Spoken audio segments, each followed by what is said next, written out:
like the walking away message, the walk away message from this, just don't trust arachnids? Yes. Okay, check.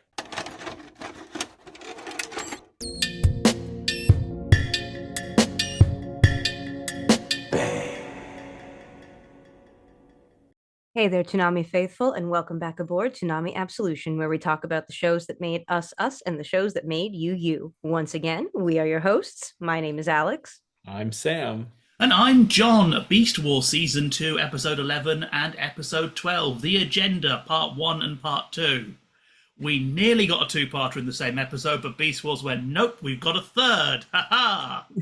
So we're going to do a special for the end of the three-parter, but a lot happened in these two episodes. A lot happened. What's Everything the happened. what's the Roshi term for kissy kissy again? Pafu Oh, Pafu. Pafu, pafu oh, pafu. that's more breasts, isn't it? That's when you put your head between a lady's frontal areas, yes. Yeah. Frontal areas. We're on Tumblr all over again. No female presenting nips. Yeah, you can't have the memories, but the yeah. Yeah, a lot of not quite Pafu Pafu as far as we know. This Rat this trap, rat trap. yeah. Can we talk about what Rat Trap was ever able to get away with saying in this children's cartoon? I'm very confused why Rat Trap has suddenly become old. Because so at the start of this episode, he's like, yeah, oh man, we're going back to Cybertron because the wave has reached Cybertron. That's not how this works mathematically, but forget it. And he's like, oh yeah, we can go to, I know a place where you can get a dirty mech fluid mixed with just a touch of radium. I'll take you, it'll take your head right off. And not only that, but the serving bots are walking around minus their torso plates. You know what I mean? You know what I mean? So he's trying to take Silverbolt to a strip bar, and then later on, like when Silverbolt goes to get Black Arachne in the next episode, he's like, "Oh man, I remember when I was young." So I thought you were young. But before even that, he's like, "Did you find any new positions?" Is like a crazy thing to put in a children's cartoon. What I love as well, because it seems to imply that he doesn't know about the Black Arachnia thing, meaning he was just being a purr for the love of the game. Love the game. I mean, he knows by part two, right? Because he calls Silverbolt the Sucker Punch King in like episode the first part of this of the agenda. Um yeah, there's a lot. Like Alex was saying, there is quite a bit of salacious details that go on. Yeah, it's treated very like dirtily, if that's like it's not even a real word, but that's how it feels. It's yeah, it is like the Romeo and Juliet situation of, two houses alike in dignity sort of thing. But it also everybody it's so sexualized by everyone in canon that's kind of wild. What really threw me is Optimus in the second part confines Silverbolt to quarters. When it's like, okay, that's not like a big punishment, but it's the first time we've seen him use like naval, like actually do a military punishment on someone. Dinobot can go around betraying us and killing people. That's fine. He just gets told off. But you dare kiss Black Arachnia and you are in your room, young man. That's because Dinobot was his one true love, and now he's got to get to business now that Dinobot's dead. Also, Optimus has a desk in his office in part two, which amused me on a certain level. I want to see the Optimus paperwork. Did anyone else think that Optimus was coming off a little Captain Kirk in these episodes? There was a little like Kirk swagger to the way he was talking. I was getting Picard just for the confined to quarters bit, because that's always Picard's go-to. It is. I was And just he's thinking of Trouble with Tribbles. That's true. I was like Picard delivers that line like he's about to like it's crucifixion. Oh, you've got to go to your room. It's like, oh Scotty, my. you're confined to quarters. Yeah. Um, Wesley, you are confined to quarters. confined to quarters. Oh no, Uh, they're really nice, so it's not really that big of a deal. Basically, I'm giving you a day off. But yeah, no, like Optimus is kind of going through it in these episodes too. Like there's a lot going on. Silverbolt is going through it because he wants Black Arachnia to love him, and Black Arachnia is just in it for the casual, as we would call it in the Transformers fandom, interfacing. Uh, Oh, yeah. Interlinked. Cells in, within cells, interlinked. it's very plug and play. Gonna open her terminal right up. Yeah. Can I pop in my Rumble pack? I Baby, we're mean, gonna void that warranty tonight. to be fair, he does go up to incentives that go like, oh, you can be reprogrammed. Look, fellas, pro tip: if you're hitting on someone, don't be like, well, if we brainwash you, you'll probably be acceptable. Some Yeah. people are into that, but I don't think Black Arachnia is. I mean, she shoots him right after, so I think that's a pretty firm. No means no, and shooting them in the chest also means no. Yes, but then they kiss shortly thereafter. I'm She a not freak. saying that Black Arachnia doesn't give mixed messages. She a freak. She do be a freak. Talking of random people, I love how this episode starts off with well, what are the Tripredacus Council? Yes. Or as you would know from the show, the three lads in the room basically deliver the storyline for the next 3 episodes, which is, man, we really hate Megatron. Let's go get Megatron killed. Yeah. He did just kill one of their own.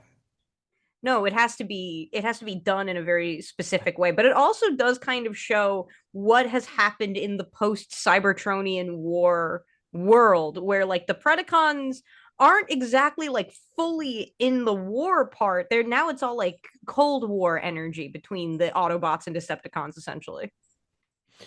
We in talking about people that go through it in these 2 episodes, can we talk about like can we pour one out for Cheetor? Pour one out for Cheetor getting punched in the face. Just like he's just, not to revert to this, he's just doing his job and he just gets cold cocked by a Silverbolt. Multiple times. Cold cocked, he gets shot by an autogun, he fails a skydiving QTE and hits the ground hard. Yeah. One thing you can pick up these episodes is that season 3 wasn't confirmed yet. So we're writing people off in ways where we can pick them up. It's like, oh, Cheetor isn't around near the end of this episode. Where's he gone? Inferno gets maybe blown up, but we don't see it to confirm. Waspinet's head comes off. It's like, oh, we're clearing the field. Inferno's whole scene with him cackling as everything is about to blow up actually genuinely kind of spooky for a minute there, because that voice actor's killing it. Inferno has, I think, him and Rhinox, if I recall, have one of my favorite exchanges, which is to say they're like gunfight where like basically Inferno catches the Chicago typewriter after he thinks he blasts Rhinox and just gets like that's always so good. That's always a winner for me. It's cool to see Rhinox standing up. We've not seen him actually like standing for a while. He's been in that chair for quite a bit. Yeah, it was time for him just to get up and start doing his job. There's a lot going on. Rhinox is off the computer. Everyone be afraid. Like, there's a lot there, and of course, we get introduced to another G1 character who got rebuilt and is Russian for some reason. Hello, Ravage. I missed you and your weird furry design. Ravage is so funny. Is this why we got rid of Tigertron? Because Ravage needed his model? Yeah, maybe a little bit, un poquito. But I love Ravage. The 2 episodes that he's in, like the 2 episodes we've seen him in so far. I love Ravage. I love that he's the undercover guy. I love that he still becomes a cassette for some reason. I love that he's Russian. It's so wild, and I love all of it. So, to go on to part 2 very quickly, the point of this is they capture Megatron at the end of part 1. Part 2, Megatron's like when he's being held by Ravage in the nice open front prison, it's where you put all your villains. Got to put them in the open front prison. And he's like, well, I've got the disc, and there's something on the disc. Turns out Megatron wrote a little message on it, the old Megatron, saying, hey, if I lose, mess up time, lads. Yeah. And then Ravage is immediately like, hell yeah, I'm turning sides, baby. And his utter joy when he screams Decepticons forever. Like, I know he's a villain, I'm meant to be sad, but all I can think of is, God, one day I hope to be that happy. I mean, not to get all Transformers lore on everybody, but like the original Decepticon cause, even in like the context of G1, was very much about Megatron's ability to get people to believe in him. Starscream is the outlier when it comes to people wanting to like kill Megatron among the Decepticons. And Soundwave in particular, who, Ravage is one of his symbiotes, is incredibly loyal to Megatron, or was incredibly loyal to Megatron, probably the most loyal to Megatron. So it makes sense why Ravage would be like, yeah, Dad's back, let's go. Though I will say, seeing original Megatron in Beast Wars CG style, it's a very odd look for him. It's not good. It's They Buckethead. They rushed that one a bit. There is a lot of rushing in this episode in general. There's a lot of fun. So to go back to part 1, you'll note the Tripredacus Council are never named and they don't move very much. That is because originally they were meant to be part of the Tripredacus Gasult entity. And they were going to name each other. But the models were made so late and they didn't look right. And Hasbro went, no, you can't name them after the toys. They look so bad. so they were just left unnamed. And you'll notice there is no background for them, and why it's in low light is because Carl Schutemacher, the director, was like, I went for the grey noir look as the models were janky and there was no interior set. I was worried the dialogue would bore them. And then the red lights where they have to check in to speak, that was a last minute thing. And he's in interviews was like, now you have to remember these were very rudimentary models that were quickly finished and textured. So I can only imagine that some parts of the characters were more reflective than others. We didn't really plan it, but it looked really cool when parts of them glow with red. So we went with it. Sorry, that's pretty much all there is to it. And he goes on to note that the red chip, because they had the original light was coming down, it looked bad. And then one of the guys like, once we just put red lights on the desk under them, will that fix the reflections when we render? And it did, so that's why they have buttons. Hey, you know what? Like, I wouldn't have even, the red lights actually do help, but you wouldn't have even noticed how janky those models are unless you're pausing on the frame to look at how janky those models are. I mean, I did pick up first time how little they're moving. Like, yeah, they don't move a lot. I like when they come up front of the table because they just go, like, they're not like lifting themselves up, they just float. Another really weird production thing is when Ravage turns into a cassette and slips into the cassette player, because the ship has a cassette player, obviously. You'll notice it seems the music sounds weird. Yeah, because the music was swapped out. There was a scene from the episode where Ravage turns into a cassette and slots into the dash of the ship. All through the animatic, we had the original Transformers theme blasting there, and it was awesome. But we somehow couldn't get the rights, so we ended up leaning hard on our music department, who always delivered, but it wasn't the same. They couldn't get the rights to apparently. A Transformers song in a Transformers property? This happens more often than you would think, because there's a very recent Transformers comic where Optimus is meant to fight Ravage, I think it is, but they're meant to have the touch playing, and they were going to have the lyrics to the touch written behind him, but they couldn't get the rights to the lyrics. So now there's just an editorial box that says, you know the song. That's funny. That's actually very funny. And did you pick up who was voicing old Megatron? It wasn't Welker, was it? No. Gary Chalk, the voice of Optimus. Oh. They did try to get Frank Welker in to do it, but financial and schedule conflicts prevented this from happening. It was ironic that Gary ended up doing it because he originally auditioned for the part of Megatron before being cast as Optimus. Oh, that's cool. I like that a lot. He does a good job. It's clearly not the same guy, but you can write it off as the disc being a bit dodgy. It's been scratched, so... It's clear he's trying to do that thing that Welker did with that, like, more husk on the voice as he talks. But, like, yeah, it's a little... But for a second, I did kind of think it was Welker.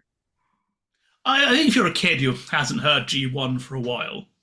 You would think it's Welker. Also... You wouldn't notice enough to be like, oh, okay, this is clearly a different guy. Yeah. But we do have to talk about Sam's favorite character, Tarantulas. Oh, yeah. Who turned out to be a double agent the entire time. Yeah, I mean, it's wheels within wheels with the betrayals in these episodes, whether it's, Silverbolt taking on Cheetor, all the stuff with Black Arachnia. But yeah, let's talk about Tarantulas. So is the walking away message, the walk away message from this just don't trust arachnids? Yes. Okay, check. Good. Got that one. Unless you can kiss them. Unless you can kiss them. Unless you're willing to make out with one. If they don't have the mandibles. But she did know she was a Black Widow, so she can kiss and kill at the same time. So she is efficient. Yes. She is efficient. I do like how down bad Silverbolt is. There's something very funny about how down bad he is. And still so cheap at the same time, like, oh, my lady, or it's, it's my duty. My lady. He even says, I'm a heroic character. It's like, oh. Oh, when he does the one thing that saves Black Arachnia and the music is playing and Black Arachnia just looks into the camera like, why is this happening? Why do I like him? Is so funny. That's actually a genuinely funny moment. I also like the 1-2 thing of him like, you're not going to shoot me. And then she shoots him and he goes, you shot me! There's some good comedic writing in these episodes. Just funny this is going on where Megatron is like, oh yeah, I'm going to rewrite time. Yeah. I'm going to rewrite history while you guys are doing your whole, like, will they, won't they shtick. Yeah. What's the old It's Always Sunny in Philadelphia thing? Like, if I play both sides, I'm the one who comes out on top. That's very true. I do like the comedic writing in these two episodes. I think that they are very funny, and I think that that's also why they're getting away with so much blue comedy from Rat Trap, who is just turning into my dad as time goes on, which is very funny to me. He's rochifying as we speak. He's roachifying as we speak. I do want to know what it means for a Cybertronian to not be wearing their chest plate because it is part of their body. Also, that's a waitress, so they're carrying drinks, and that just seems like a risk of hardware damage. You have to put them in a lot of rice. Having a lot. That's a lot of rice. Takes the phrase "get up in them guts" to a whole different level. Talking of random real world references, one that kind of caught me is Cheetor wants to go to Six Lasers Over Cybertron theme park, which, if you don't know, the origin of the Six Flags Over Texas name is it's the 6 countries that rule Texas, not including First Nations because 60s. So does that mean Cybertron has been taken over 6? I'm not trying to work out, has there been 6 people ruling Cybertron? I mean, no. Is this a very tasteless theme park, and do they count Omnicron in there? Oh, Unicron? Yeah. First of all, Unicron didn't run the place. I'm assuming the best would be the little squid guys, the Quintessons. They ruled over Cybertron at one point, and maybe it's Primus's body. So I guess anybody who Primus was in. They have 4 faces. That's 4 of the 6. 4 and 6. Then one is Unicron, it's like with his thumb up, like yeah. Yeah. And then Starscream later on having a Lady Macbeth meltdown. But besides all that, I do like this 3-parter a lot. I think that we hit the end of this season and suddenly the writing has ramped up. The models are looking better. Like there's budget now. Well, that was always kind of the thing with season 2, and I've mentioned this in past weeks that it's the level of detail. And they let you know because, especially in these 2 episodes, because you get a lot of close-ups, just to make sure. There's the shot of like when they're like skydiving and it like the camera goes into Optimus's mouth. It's like, oh, yeah. There is a marked difference, and I think a big part of that comes from having half an episode order compared to season 1, where you can't do as much chuff. There's still some chuff in season 2, but overall, it's pretty. Everything seems to matter, even the transmutate. Even the transmutate to teach us about the futility of peace. Of life. It teaches that sometimes the ugly duckling will never become the swan.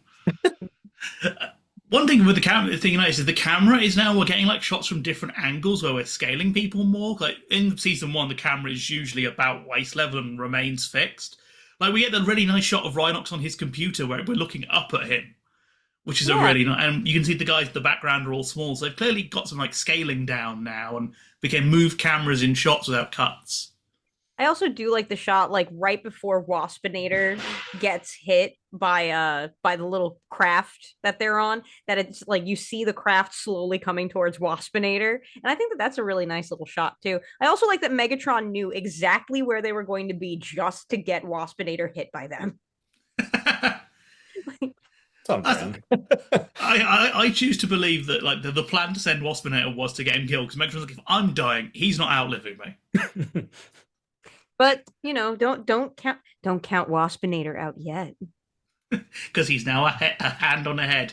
I also like if you look at that scene really slowly, you'll see that out of the little ship a toilet flies out. I like the mainframe guys. They have a good sense of humor. They really do. It's the same way when you see the transwarp wave. If you look, there are bits of Optimus still in it. Yeah. Which again, I can't wait for that to hit Cybertron. It's like Optimus's arm falls out of the sky. Oh, that's where he went. Yeah, it's like, oh, I wonder if he's okay. It's like when Chaozu blows up on the back of Nappa. He's around. He's there. Yeah. And there. I and can't wait there. to get to that. He's just to resurrect an old complaint of mine, apparently the Maximals vanished last Megacycle, so an hour ago. Yeah. Maybe an hour, maybe a week. Maybe 10 years. Who knows? It could be any amount of time that the writers want it to be. At least they've stopped using cycles constantly now, so it's less egregious. That was an hour before now. There haven't even been enough time to miss them. We always miss the Maximals. We always do. Unless you're Ravage, who is the one person in this show who can shoot straight. Yeah, Ravage is the only one who actually manages to hit anything, Like it's because Ravage came from the original war. He remembers. He's been saving up his Deadeye meter this entire time. He's got like VATs on. Well, That Rhinox hits his target. Rhinox hits with the chain gun though. Like he kind of hits the area. Like Ravage was shooting guns out of people's hands, like he was like in an old cop drama. Yeah, I one thing I do like that's weirdly consistent is anytime one of the G1 robots shows up, like Starscream and Ravage immediately outclass everyone around them, and I think that that's kind of funny. It's the experience goes a long way in the Transformers world, even when Like you're bending history. like Starscream in Waspinator's body is just like stunting on the children, and Ravage is really just aimbotting everyone. And honestly, my internal thought would be, how did the Decepticons lose if they're this good? How much better were the original Autobots? Joke's on you, Optimus Prime was dunking on them with an actual basketball. Starscream was complaining too often. That's what the problem was. We did see the movie where like how many Autobots get wiped out within the first 30 minutes. Yeah, the Decepticons just crushing it.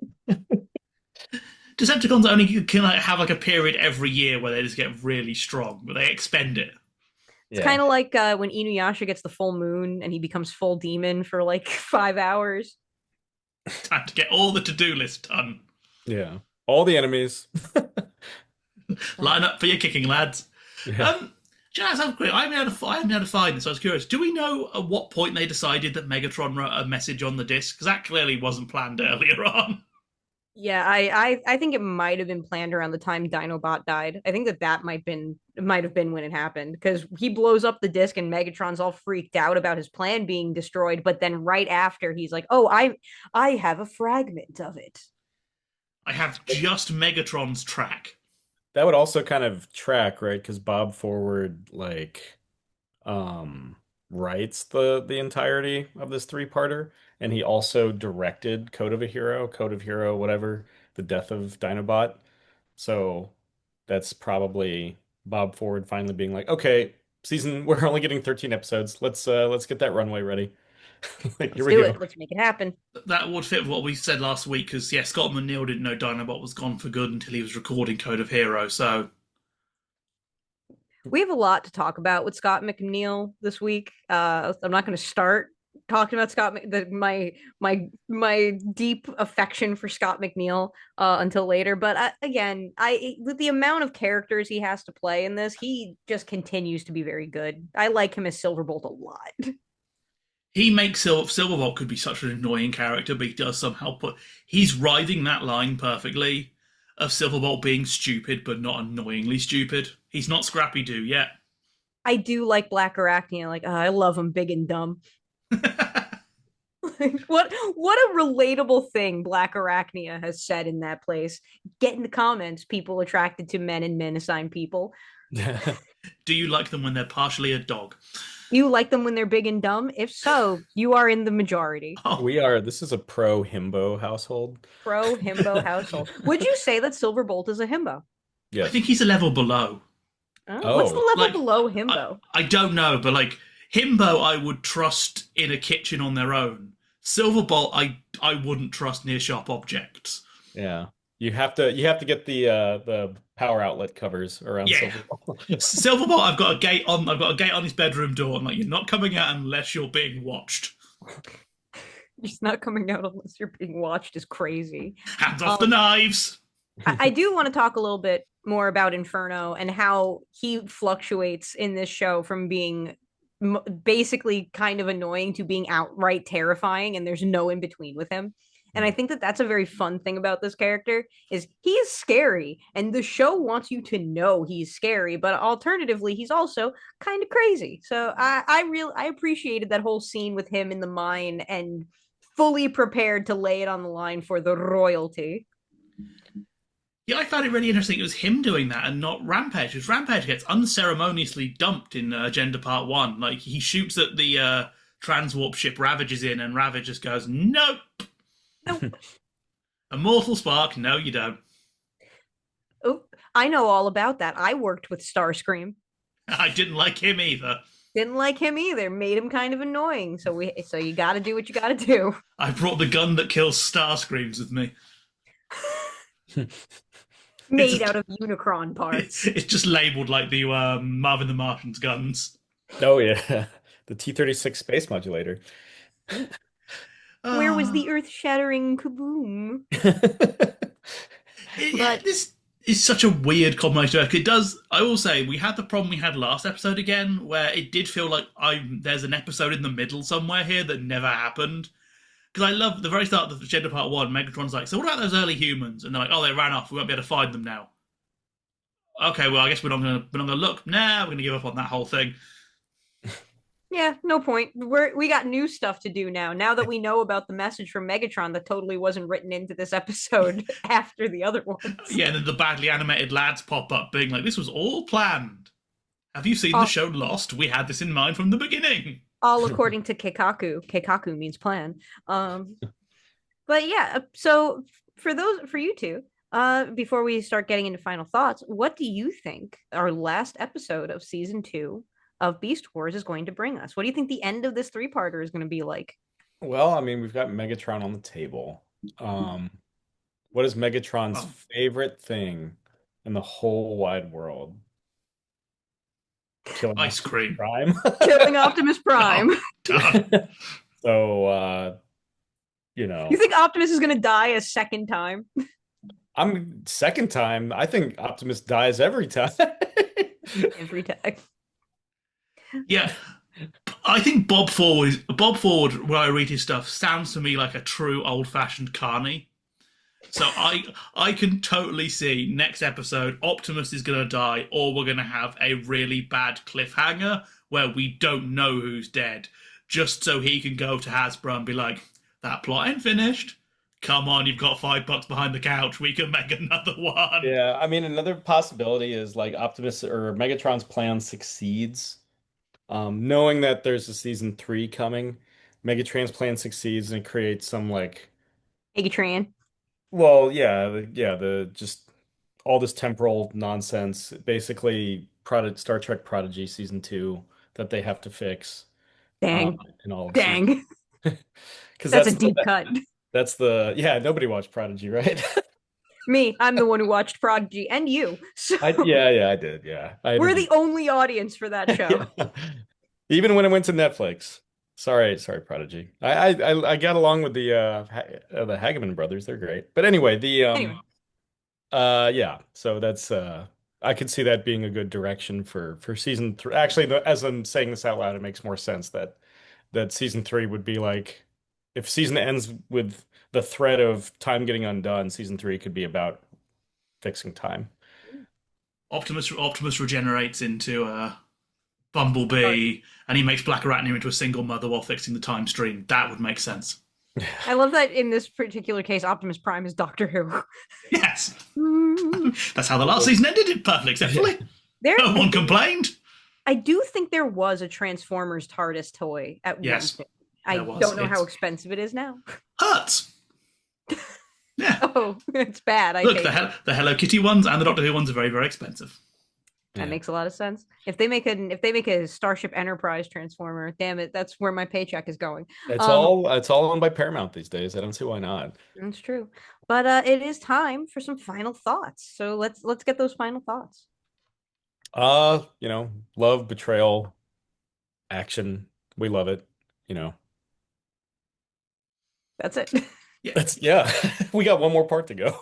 Yeah, and internally in these episodes, so I do have a thing. I do feel that we've lost some linking episodes somewhere down the line. It does feel like midway through this season, Bob Forward returned and was like, "Okay, guys, we're having a story now." Like, it does feel the first half of the episodes were just like, we got the kids in to do some scripts for fun. We'll make them. I love Ravage. I love the fact that he's just, hello, I am Russian. Like the Russians have arrived, and as is tradition in American media, they have immediately started backstabbing. Здравствуйте. Меня зовут Ravage. Actually, I'm going to update my thing. I want to see Ravage doing a little Cossack dance at the end. Yeah, like Zangief. Exactly. You might get your wish. Who knows? The final shot is just him and Gorbachev sharing a burger. Oh, I would kill. Um, I mean, I'm excited about this. I like how weird the Bolt Black Arachnia romance actually is. When you thinking about it, it's weird. It's a weird little romance. I like that we're doing that in Transformers.